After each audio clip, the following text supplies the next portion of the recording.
Case number 25-05080 by Credit Union versus Teresa Davis Seals.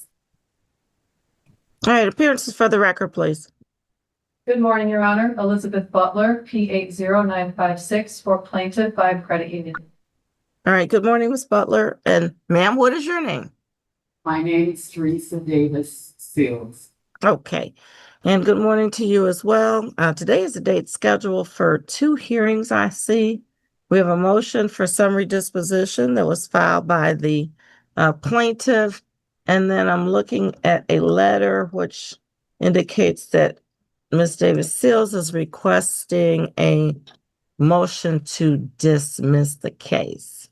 So we'll figure out which one we would like to address first, but I'm thinking let's go with the defendant's motion first. Ms. Davis Seals, what's your argument?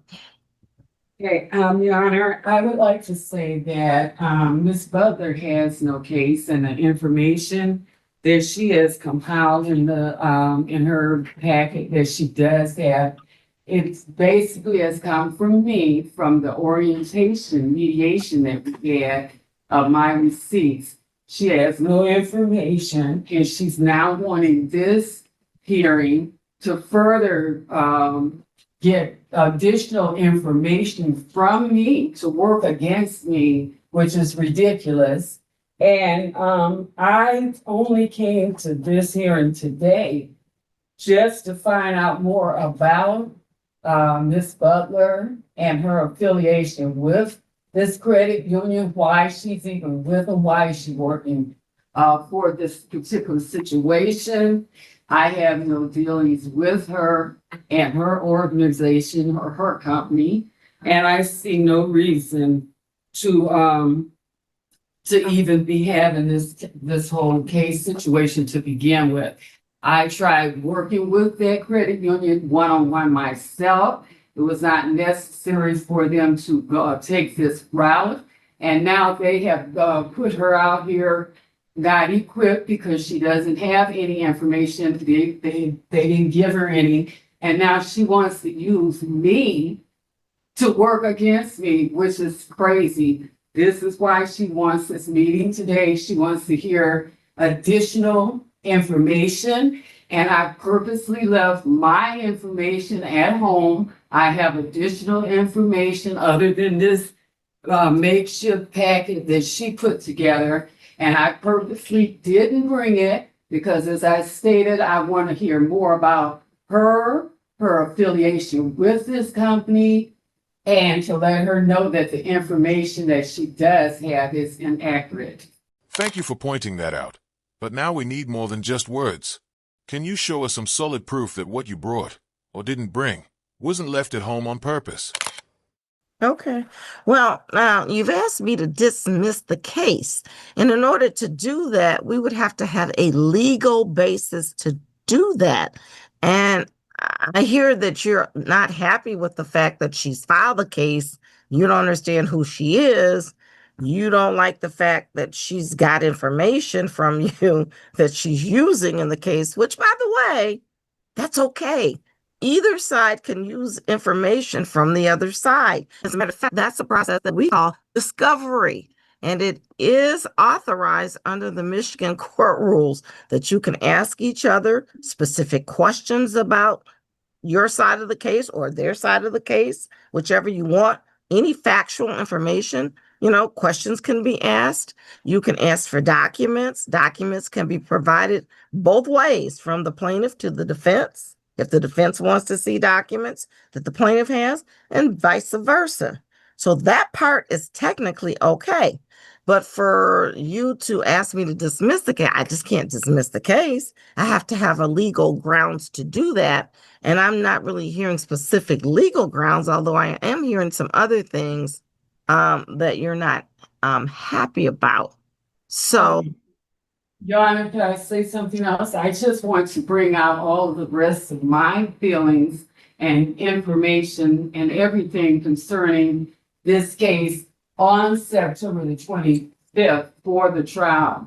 As I stated before, the reason I don't want to keep giving information pertaining to Ms. Butler here is because she has no information and she's trying to use me to build the case. Ma'am, that's okay. That happens. She You should be talking to them, not me. Well, let me say this. It's if this case gets to trial, it is their burden to prove the case. But they can do that by any type of information, whether they got it from you, whether they got it from their client, the credit union, whether they got it from answers that were filed to interrogatories or your response to the complaint. That's okay. That's the way a lawsuit progresses.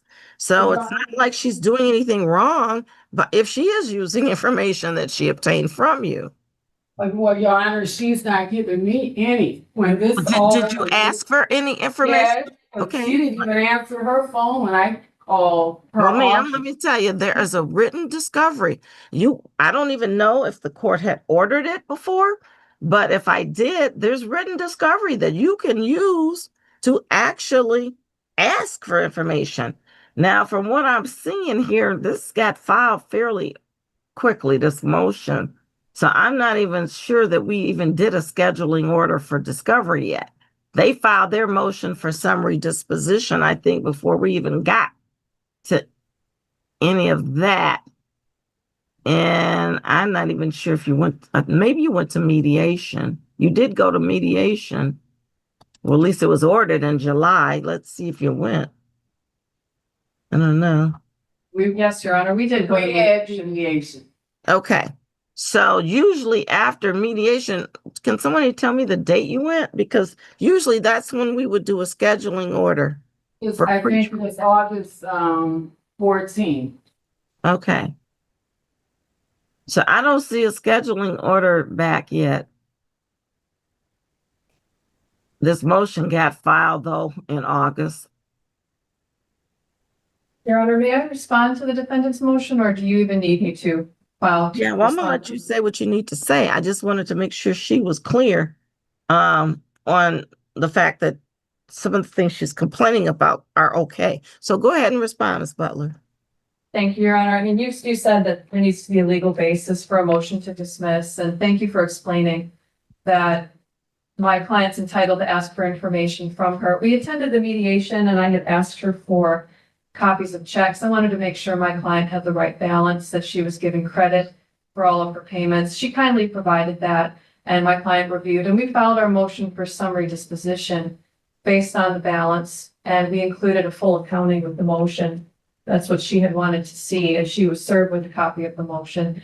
I'm happy to. Let me interrupt you a minute. I'm looking on my electronic filing and I see the motion itself, but I don't see, let me see if there's a brief. I was looking for the brief and I couldn't find it. We filed a brief with exhibits and a proof of service and a notice. Okay, let's see. I do see something that says exhibits, so let me see if that's it.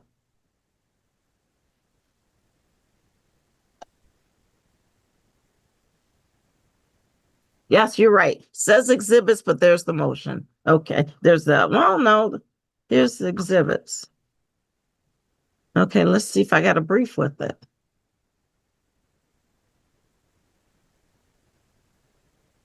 Okay, I've got all of the exhibits that you've attached right here. And it just says exhibits, but there's no motion. Let's see, notice of hearing and there's no brief. I've got the motion, which is just your standard motion, but I don't have the argument. Do you know what date that you filed the brief? On August 18th, the same day we filed the motion and those exhibits. Okay. Have So let me filed look at stamped everything, copy. let me look at everything from August 18th. So here's the motion. And the motion does not have anything else attached to it. It's just got a motion. And it appears to be about 2 pages. Then there's a notice of hearing from the 18th also.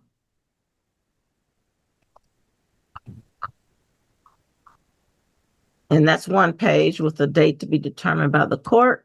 There is a proof of service from the 18th. which says everything was served on August the 18th. That's also just one page.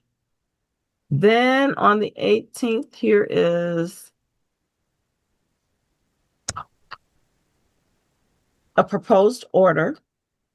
That's one page. Then the next document. Aha, there it is. I must have missed it before. Here's the brief. No problem, Your Honor. Okay.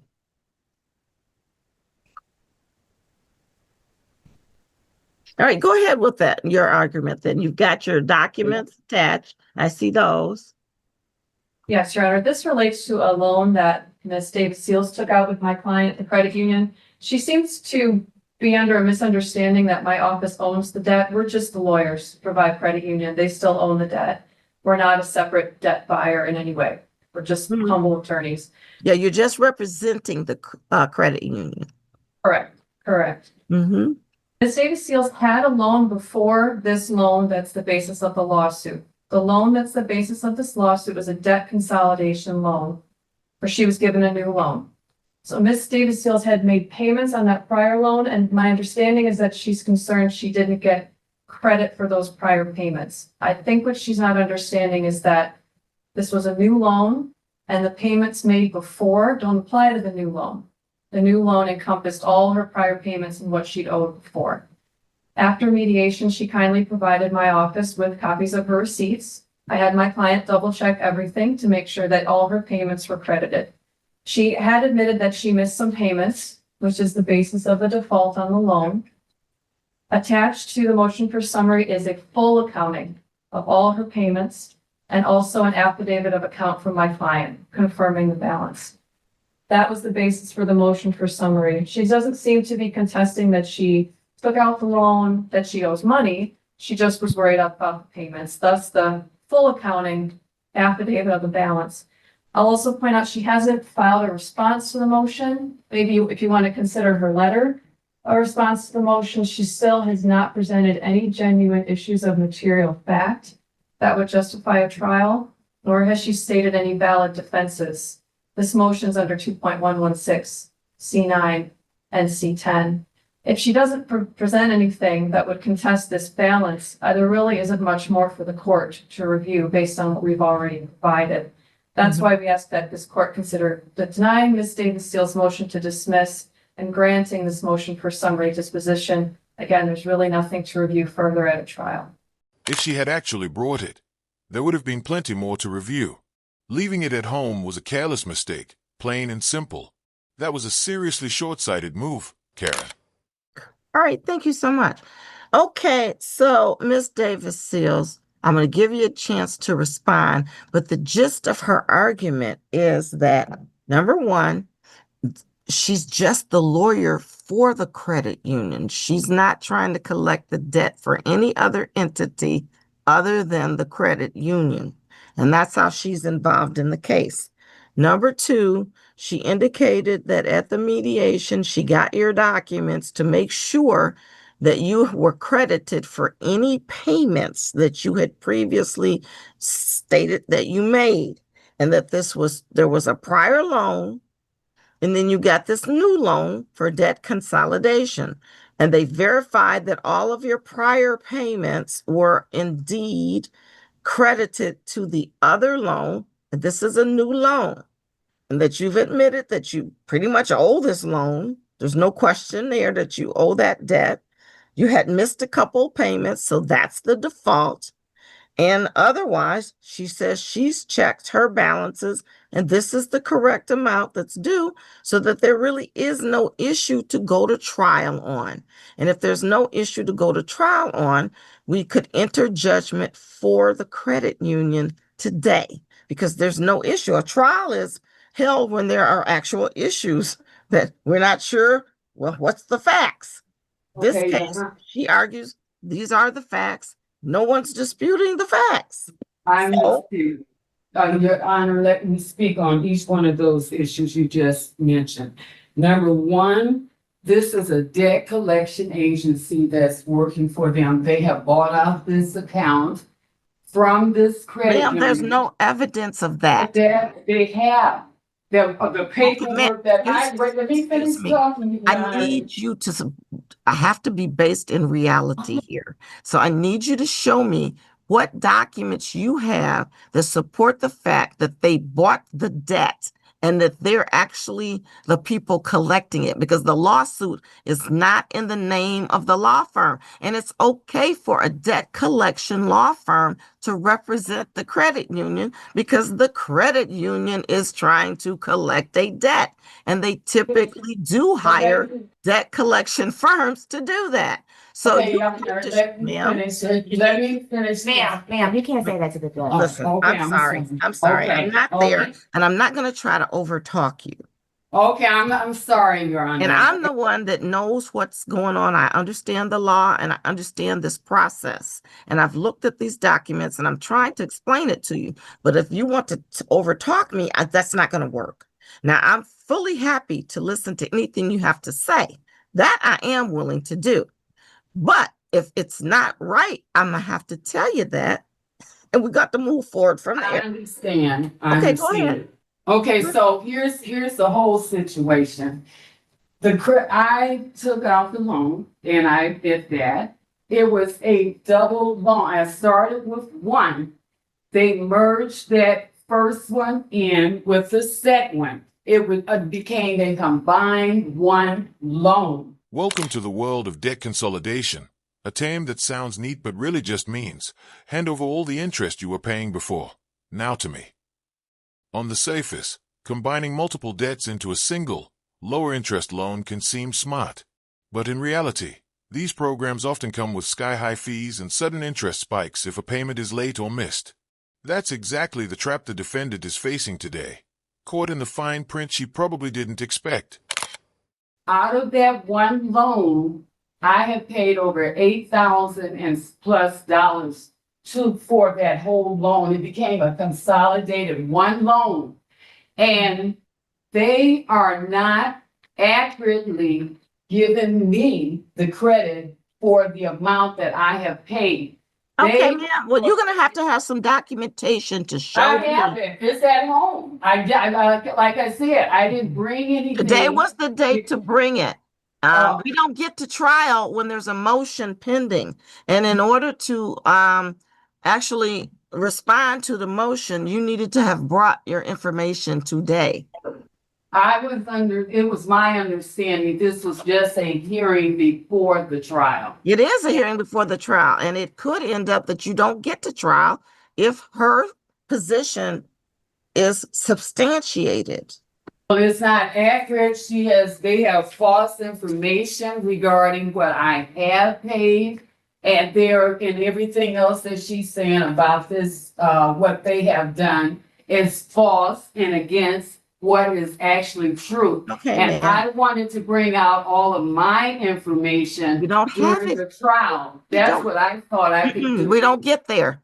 This is the date to do that. This is a motion for summary disposition. That means this is the date where the case could be totally dismissed and we don't get to trial based upon their motion. This was the date for you to file a response, like she said, which you did not do, but that's okay. If you had brought some information today, we could have dealt with it orally to some degree. But if you don't have anything, I can't just go on your word that they did something false.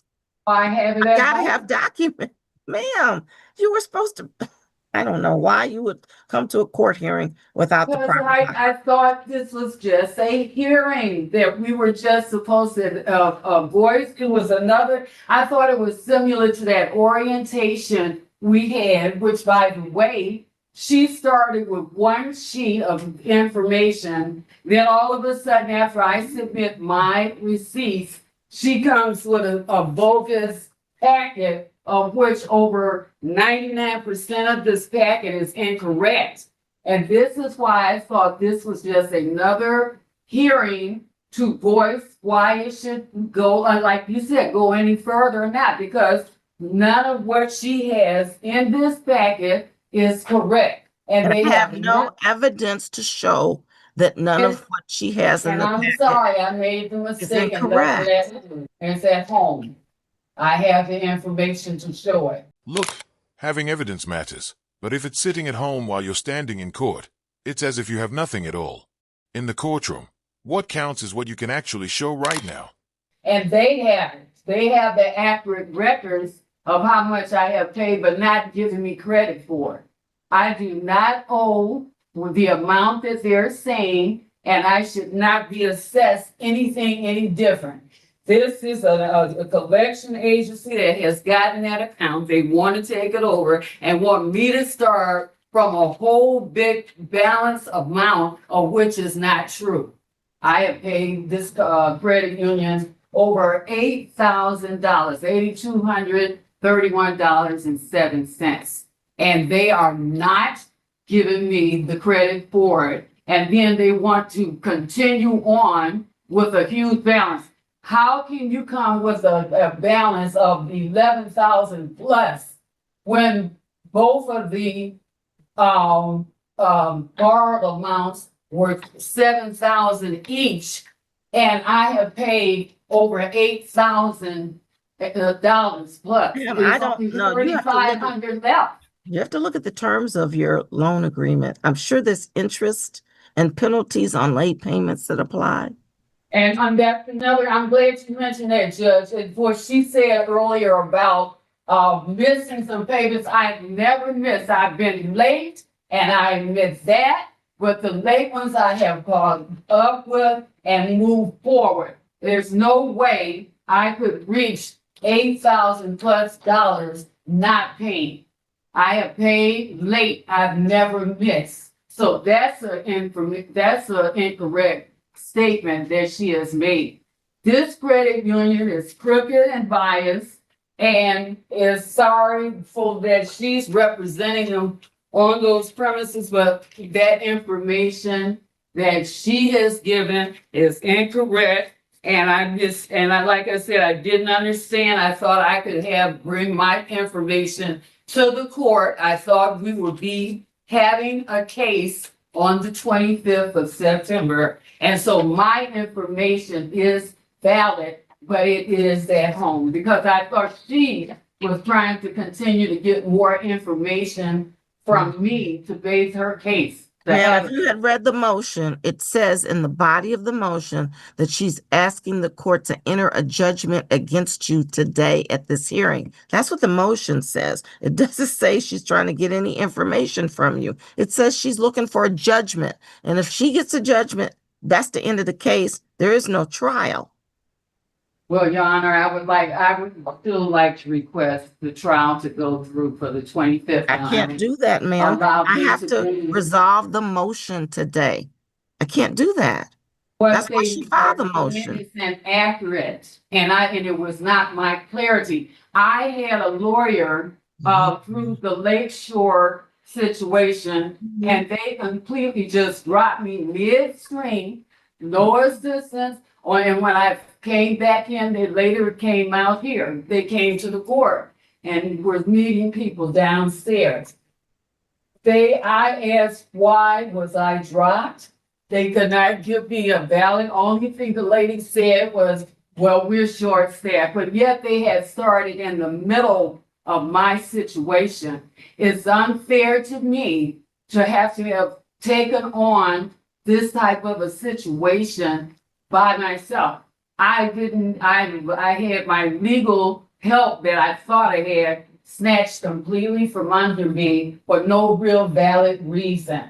They had already started. So to tell me that they were short or they have a lot of people, that was an injustice to me because they had already started assisting me. I don't know every detail of this situation, but here's the thing.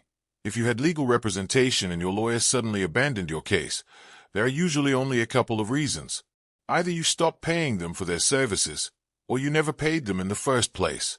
Because if they accepted your money and then walked away without a valid reason, that would be a clear violation of MRCP 1.16b, which sets strict rules for attorney conduct. And had I known that this meeting today was going to involve my not going on to the to the 25th of September, I would not have made that mistake. And that's where legal defense comes in. And I've been done a grave injustice where this, ever since this mess here has started regarding the lies regarding what I have paid to this credit union. Okay, let's hear back from the plaintiff before I resolve this.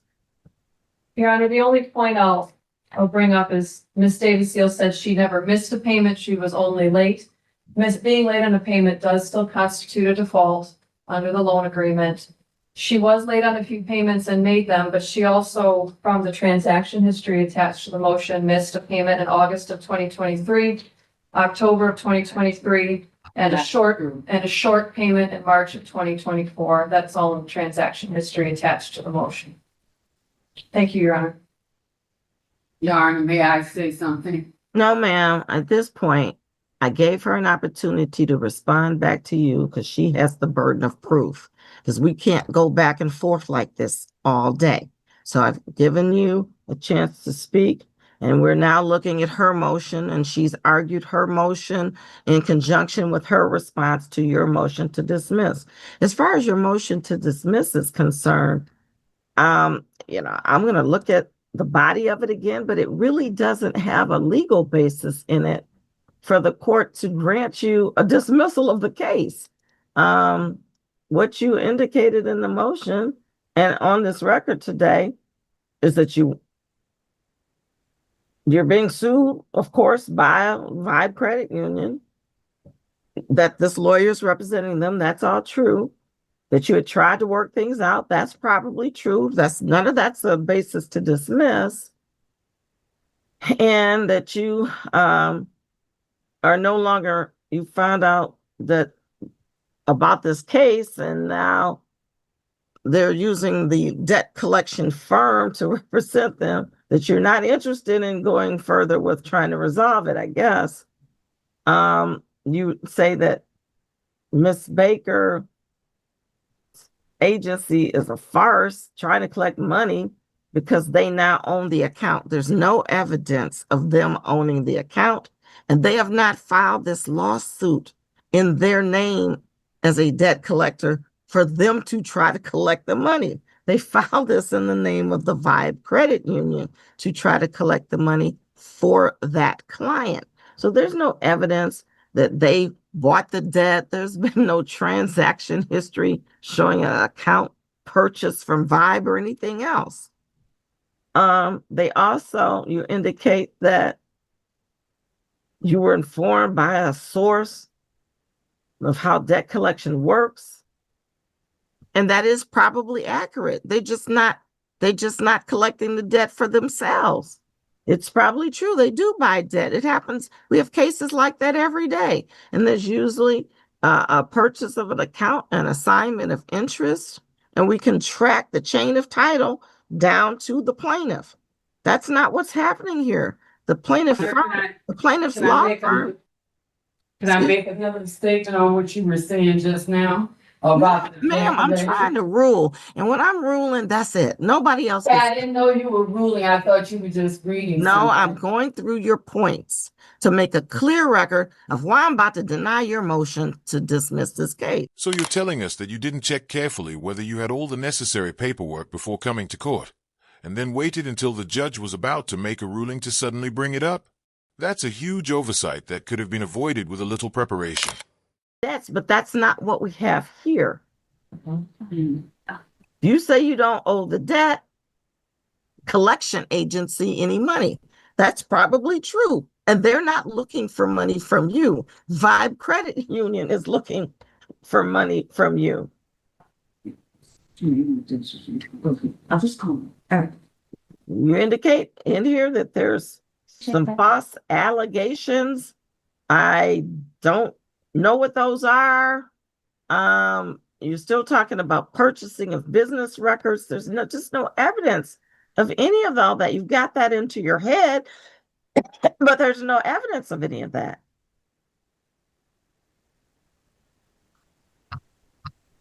And basically, we get down to it. You think they've disregarded your receipts. It's the similar things you're arguing on her motion, but that's not a basis for me to dismiss the case.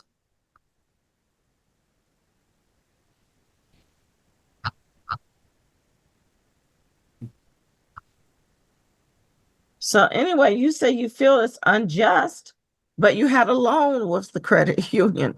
And so they have a right to try to file a lawsuit if the loan agreement was breached or defaulted in some kind of way, then that's what they've done here. So that's no basis to dismiss the case. And I don't see anything unjust about that filing of a case if they have a loan agreement with you that was allegedly breached. So anyway, you asked me to sincerely consider this request, which I did, and I do not see a basis to dismiss the case. So your motion to dismiss is denied.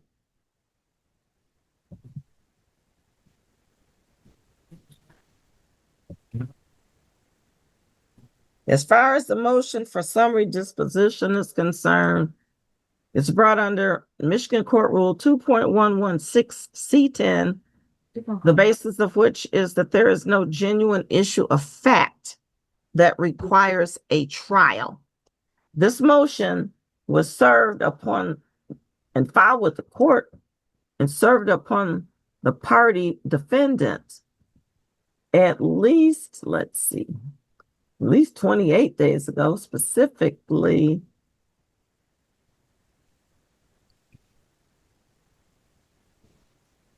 It looks like it was on the 18th of August.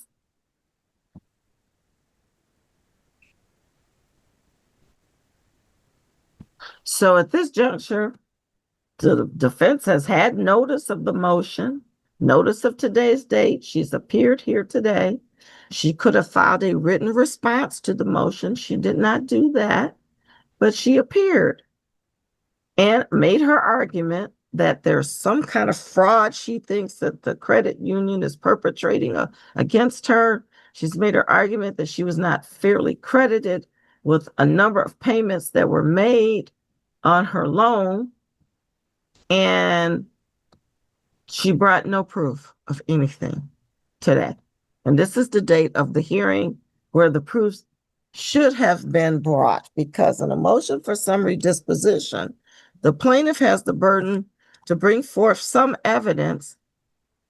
And once they do, then the burden shifts back to the defense to bring forth additional evidence to refute or rebut the plaintiff's evidence, and therefore creating a question of fact for trial. We don't have that here today. There's nothing here that shows. Here it is, Your Honor, here it is. Ma'am. Here's what? I just found it. It's in this packet. I thought I just had her information, but my information about what I paid is here. As I mentioned before, debt consolidation companies can be just as predatory as the original creditors, sometimes even more so. They specifically target people who are already struggling with debt and may not manage their finances well. Because of this, it's almost inevitable that many clients will miss payments on their consolidation loans, which then triggers higher interest rates, steep fees, and penalties, trapping them even deeper in financial trouble. And quite frankly, let me take a look, because I don't have that. And everybody is required to provide in advance. That's why we give all this time for these motions to be heard, so that everybody can review it and see it, including the court. I've got all the documents I need in my file right here, except for what you got there. And you're asking me to look at something that I can't even look at this point. So I'm going to ask counsel, could you please grab what it is that she's got and tell me if you've looked at it before? Your Honor, I have not seen this before. It looks like a handwritten ledger. Again, like I mentioned, Ms. Davis Seals had provided to my office all of her receipts. And does that look like a listing of the receipts similar to what you went through? Yes, Your Honor, it does look similar. She had provided the ledger and copies of her receipts before. My client double checked, made sure she got credit, for what she had made. This does not look different to me. So specifically, ma'am, you would have to then show me, because I'm gonna look back at her exhibits.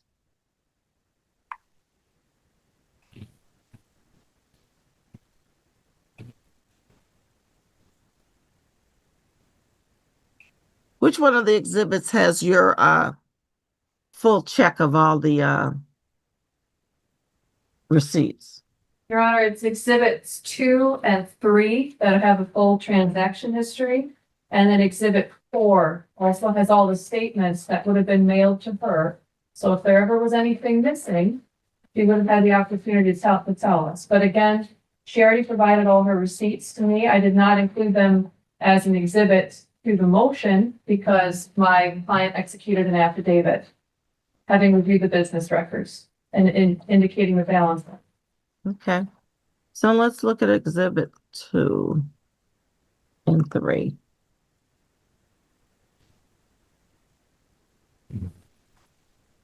And just so it's clear, I've got 43 pages of exhibits from the plaintiff here. Sorry about that, Your Honor, but we felt it was necessary given what her concerns were. Yeah, and you just have to wait a second because the online system must be very busy today when other courts are using it. And so therefore, it's frozen. Your Honor, can I make a statement? I have another statement I'd like to make regarding the rest of my evidence that I told you I left at home. What is it? The other evidence is that they keep arguing the point that I only had one loan, but I had 2, and that's what I was going to be bringing out. She said you had 2 loans. She said 2. She did. She said you had a previous Well, loan. the 2 combined then are the ones that show that it was a one amount and that all of the monies that I paid towards that one account was not accounted for because there were 4 in the first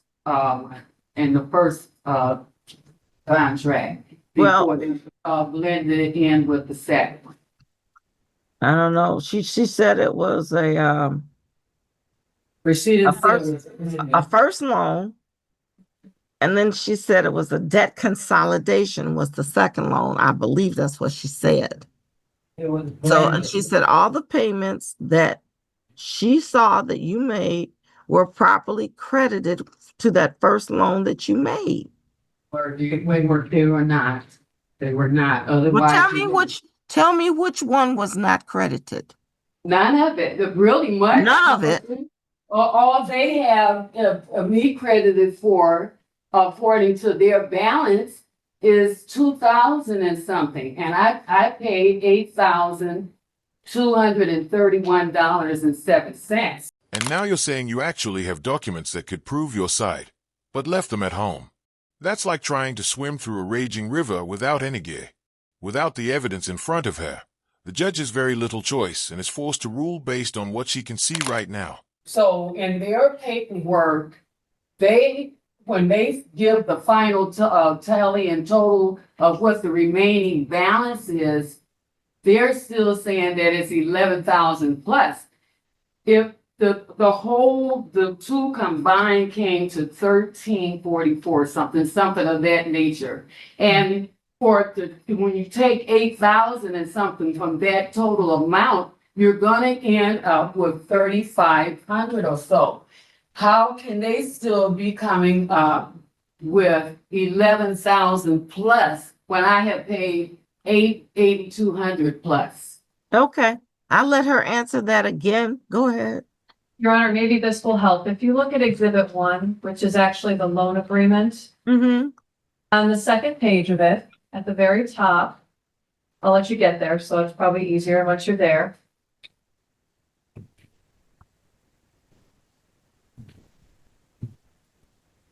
Okay, what's the very top say? Itemization of the amount financed. you'll see that she financed $13,644.13. That's page 2 of the loan agreement.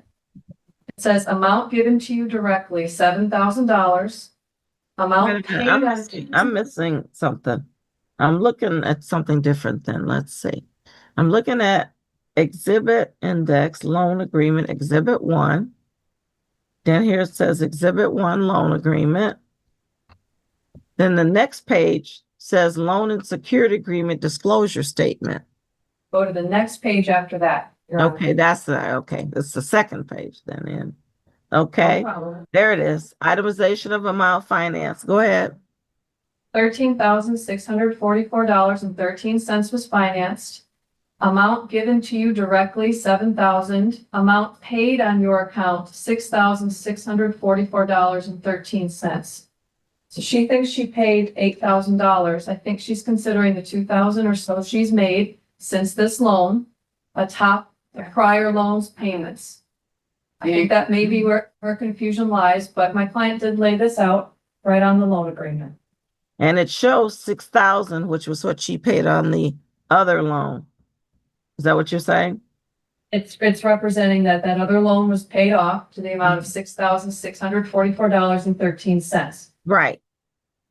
And she got $7,000. Yes, Your Honor, and the interest rate on this was 14.99%, so that accounts for this balance going up. There are also fees for late payments. The interest dropped to 13% as of the date of filing of the lawsuit as required by statute. Okay. Ma'am, I don't understand. It shows right here on the document. Those papers are inaccurate, Your Honor. They're inaccurate. I said that when I first started out, I said she had no accuracy in her paperwork. And I said, and I'm sorry that I had left mine. Okay, let me say something to you. This is a document that you would have signed. I have the signed ones. No, you what? I have the signed ones. No, you didn't. You didn't have to take the loan. No, I'm saying that I do Fine. have signed accuracy. What they have come up with is since this dispute, they No. don't even have. She doesn't even have the first copy of the Ma'am, it seems to loan. be, She hasn't none of it. it seems Not to be your payments seem to be in the disclosure statement. That's what they're saying. Okay. Well, you Like I signed, said, ma'am, I'm looking at your signature on it. I have accuracy. How you gonna say on this is both inaccurate sides and you because signed they it? have doctored it. They have doctored it to say what they wanted to say. All right, everyone, that wraps up today's video. I don't want to jump to conclusions, but if I'm remembering correctly, we've covered the Davis seals from Michigan before, and that family has a history of identifying as sovereign citizens. I didn't want to bring it up earlier since there wasn't anything overtly unusual in her behavior this time, but it could explain why the original law firm chose to step away from her case. I want to hear your thoughts on this. What do you think? If you enjoyed the video, make sure to hit that like button. If it wasn't your cup of tea, go ahead and hit dislike. But either way, leave a comment below and don't forget to subscribe with notifications on so you never miss any of my updates. I'm Team Skeptic, and I'll see you in the next one. Let's get into it. I have the Ma'am, two listen, I'm gonna have to go access. ahead and finish ruling on this. I'm gonna end up having to grant this motion for summary disposition. There's just no basis for what you're saying. I'm looking at the original loan document for this, which seems to take into consideration the payments that you made previously. And then you've already made some payments on this loan agreement as well, which equals the amount that you're saying you paid. And it's all showing here. No, it's inaccurate. Those All are. right, well, I don't know, but I don't see any genuine issue, material fact, other than you complaining that it's inaccurate. I don't No, see it's anything. not. I You haven't wouldn't showed me make that one up. thing that's inaccurate, so therefore the motion is going to be granted. If you think there's something wrong, I'm so sorry, but you do have a right to appeal, and you might want to go downstairs and appeal to a higher court within 21 days of today's ruling or whenever this order gets entered. But there's just no issue here that I can see that would require an actual trial here. So I'm going to ask the plaintiff to please prepare the order on both the motion to dismiss being denied, and for the reasons stated on the record, plaintiff's motion for summary disposition is also Objections? granted. Yes, Your Honor, thank you. Okay, and that's going to complete